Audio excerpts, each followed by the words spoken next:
লালাজির এক পড়শির কাছে ছিল একটা গরু, দিত সে সবাইকে দুধ বানাতে মিল্কশেক আর চা। দুধের বদলে পড়শিকে সবাই দিত অনেক অনেক টাকা আর পয়সা।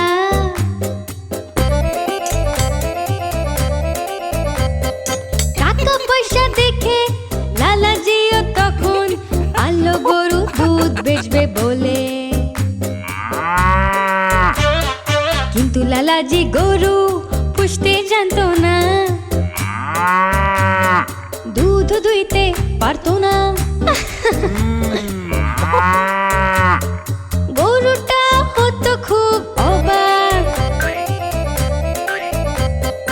আসলে কি চাইছে করতে বুদ্ধু লালাজি।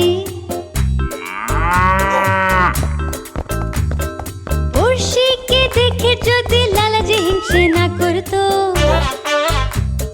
নিজের কাজই যদি সে মন দিয়ে করতো, পেতো তাহলে সেও পয়সা আর টাকা খালি বালতির বদলে।